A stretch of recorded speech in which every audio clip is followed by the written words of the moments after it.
Hello, my dear children. How are you all?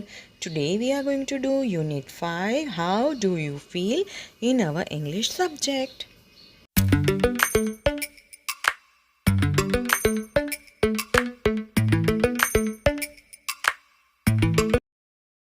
my dear children. How are you all?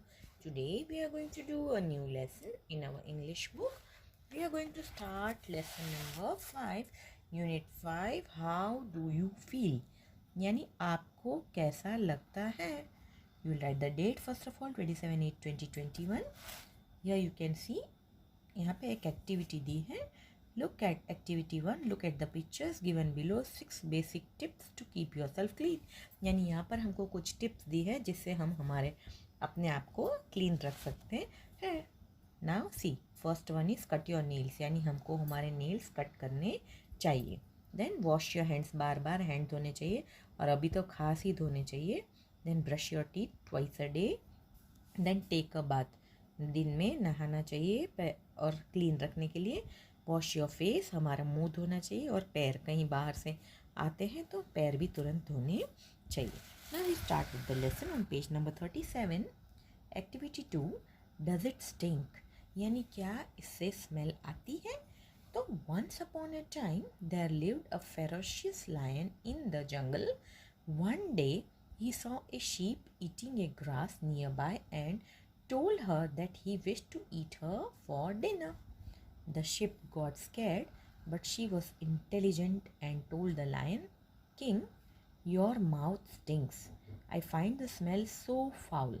Can you first go and clean your mouth so that I can die with a nice smell around me?" अब एक बार एक lion, यानी एकदम खतरनाक ferocious lion जो जंगल में था, तो उसने एक शीप को देखा जो घास खा रहा था. तो उसने उसको बोला कि मुझे तुझे खाना है डिनर में. तो शीप तो डर गया और शीप ने क्या बोला कि, लेकिन वो बहुत इंटेलिजेंट थी शीप, तो उसने क्या बोला लायन को कि राजा आपका, क्योंकि जो लायन होता है वो किंग ऑफ द जंगल होता है, तो उसने बोला किंग आपके मुंह में से कुछ स्मेल आ रही है और वो स्मेल इतनी ख़राब है, इतनी बुरी है कि आप पहले जाके अपना मुंह साफ़ करके आएंगे तो मैं, अगर आप मुझे खाए तो मैं गंदी स्मेल के नहीं पर अच्छी स्मेल के साथ मर सकूं. The lion was offended but went away. He kept thinking but was not sure whether his mouth really stank or not. He came across a wolf and asked him whether his mouth was stinking. अभी lion को तो बुरा लगा, बहुत offended यानी बहुत बुरा लगना, अपसेट हो जाना. तो वो तो चला गया. फिर उसने सोचा कि सच में मेरे माउथ में से स्मेल आ रही है कि नहीं. तो उसने वहाँ से एक वुल्फ जा रहा था, तो उसने उसको पूछा कि ज़रा देख तो मेरे माउथ में स्मेल आ रही है.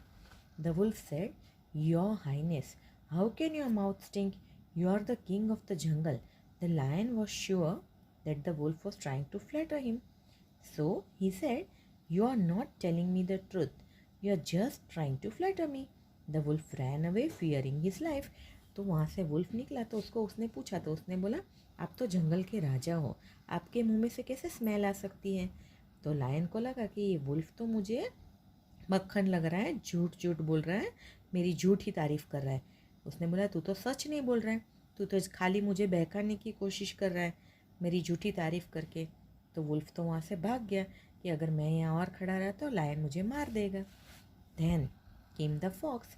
ही realise what had happened and when the lion asked him, tell me fox, does my mouth stink? The sly fox pretended to have a cold and said, your highness, I have a bad cold and therefore I cannot smell. Saying this, the fox went away.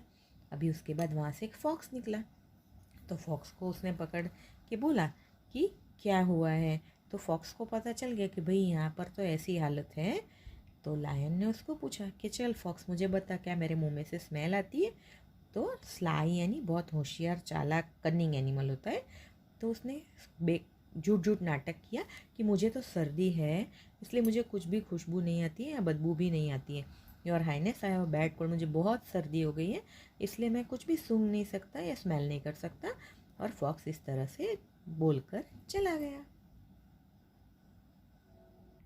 Now here you can see, follow the story as your teacher reads it. Read it silently. Read some parts aloud as your teacher asks you to do. Now here you can see one boy is sitting और वो खा रहा है. देखो उसके पास Coke है, burger है, ऐसी सारी चीज़ें फास्ट फूड खा रहा है. Now, hello friends, my name is Yash and I am studying in 5th standard. I am a healthy boy and always follow hygiene tips that my parents and teachers have suggested me. I want to share my routine with all of you. I hope you will like it. यानी एक लड़का है, वो बोल रहा है मेरा नाम यश है और मैं 5th में पढ़ता हूँ. मैं एक हेल्दी बॉय हूँ क्योंकि मैं हमेशा मेरे मम्मी पापा टीचर्स जो हाइजीन की टिप्स यानी हेल्थ के लिए जो अच्छा है वो मुझे बताते तो मैं वो फॉलो करता हूँ. और मैं आपके साथ मेरा सारे दिन का रूटीन शेयर करना चाहता हूँ, शायद आपको अच्छा लगे.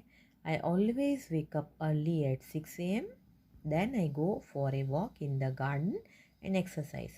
I brush my teeth every day in the morning. I take bath every day. I wash my hands and mouth before eating. I always wash my hands with soap after using the toilet.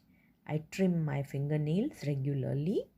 My mother washes my clothes regularly. I always have balanced diet with lots of green vegetables, fruits and water. I eat less junk food. I watch TV from a certain distance. I always read in adequate light. I always keep the area around my home clean.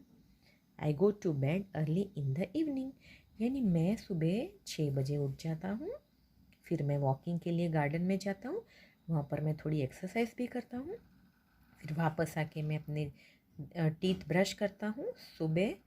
फिर मैं बात करता हूँ, मैं नहाता हूँ. उसके बाद मैं मेरे हाथ और मुंह खाने से पहले धोता हूँ. और मैं हमेशा टॉयलेट जाकर आता हूँ तो साबुन से अपने हाथ साफ़ करता हूँ. फिर मैं रेगुलरली अपने नाखून काटता हूँ और मेरी मम्मी मेरे कपड़े अच्छे से धो कर देती है. और मैं हमेशा बैलेंस डाइट यानी सभी चीज़ें खाता हूँ, जैसे दाल चावल रोटी सब्जी फ्रूट्स मिल्क वगैरह सब लेता हूँ. उसमें बहुत सारे वेजिटेबल्स लेता हूँ, फ्रूट्स और वाटर भी लेता हूँ. मैं जंक फूड कम खाता हूँ. ये जंक फूड है, कभी कभी खा सकते हैं पर रेगुलरली नहीं. फिर मैं थोड़ी देर टीवी देखता हूँ और वो भी दूर बैठकर, पास से नहीं. फिर मैं हमेशा एकदम बराबर लाइट होती है एडिक्वेट यानी प्रॉपर लाइट, उसमें पढ़ता हूँ, ना बहुत कम ना बहुत ज़्यादा. और मैं हमेशा अपने आसपास का जो घर का एरिया है वो साफ़ रखता हूँ. और रात को मैं जल्दी सो जाता हूँ. कि सो नाइस रूटीन, एकदम सिस्टमेटिक, एकदम अच्छे से सब काम करते हैं. उठना, एक्सरसाइज, वॉकिंग, नहाना, फिर स्कूल जाना, खाना, हाथ धोना, वॉशरूम के बाद भी अच्छे से हाथ धोना वगैरह. So this is very good. We all should follow this type of schedule every day. और मुझे लगता है सब ऐसे ही फॉलो करते होंगे because you want to be healthy. Now here you can see we have a poem. Read the following poem and enjoy it. यहाँ पर एक poem दी है, try again. Try again यानी फिर से कोशिश करो, बराबर. This is a lesson you should heed. Try, try, try again. If at first you don't succeed, try, try, try again. यानी एक बात ये हमको सबको सीखनी चाहिए कि कोशिश करते रहो, कोशिश करते रहो. पहली बार में शायद आपको सक्सेस ना मिले, जो चाहते हो वो ना हो, पर हिम्मत नहीं हारनी चाहिए और कोशिश करते रहनी चाहिए. वंस और ट्वाइस दो you may fail, try again. Sure you would at last prevail. Try again यानी एक बार दो बार आप कोशिश करो, शायद आप फेल हो जाओ, ना हो सके जो आपने चाहा है, फिर भी कोशिश करते रहना चाहिए. और बार बार कोशिश करेंगे तो लास्ट में आपने जो सोचा है वो आप हासिल कर सकते हो. अगर आप लोग ऐसा सोचो मुझे फर्स्ट लाना है, फर्स्ट रैंक लाना है, लेकिन आप फर्स्ट रैंक लाने के लिए मेहनत ही नहीं करोगे, पढ़ोगे ही नहीं, तो कैसे आएगा. लेकिन बार बार मेहनत करते रहोगे तो अल्टीमेटली आपको फर्स्ट रैंक मिल जाएगा. Okay. If we strive it's not no disgrace though we may not win the race. What should you do in that case? Try again. यानी अगर हम कोशिश करें फिर भी हमको शायद जो चाहा है हमको डिसग्रेस मिले और हम रेस में ना जीते, तो इस केस में हम क्या करेंगे? कोई बात नहीं, इस बार नहीं हुआ तो अगली बार हो जाएगा, तो फिर भी ट्राई करो. If you find your task is hard, try again. Time will bring you your reward, try again. यानी आपको लगता है कि मैंने जो काम सोचा है वो बहुत हार्ड है, नहीं होगा, नहीं, ऐसे नहीं सोचना चाहिए पॉजिटिवली सोचना चाहिए और ट्राई करते रहना चाहिए। और जो वक्त है वो आपकी मेहनत का रंग ज़रूर दिखाएगी और आपको आपका इनाम मिल जाएगा कोशिश करते रहने से। All that other folks can do with your patience should not you? Only keep this rule in view, try again। यानी दूसरे लोग जो कर सकते हैं तो आप क्यों नहीं, आप भी धीरज रखो, शांति से काम करो, तो आप भी दूसरों की तरह जो चाहो वो हासिल कर सकते हो। और एक ही बात दिमाग में रखो कि कोशिश करते रहना चाहिए, ट्राई अगेन करते रहना चाहिए। So if you try and try you will always succeed. This poem is written by anonymous. Anonymous यानी ये जिसने लिखा है उन्होंने अपना नाम नहीं दिया, हमको उनका नाम पता नहीं है। So children please learn this poem properly और ट्राई करो, समझने की कोशिश करो और ख़ुद भी जो चाहते हैं वो हासिल करने की ट्राई करो। Okay, bye bye.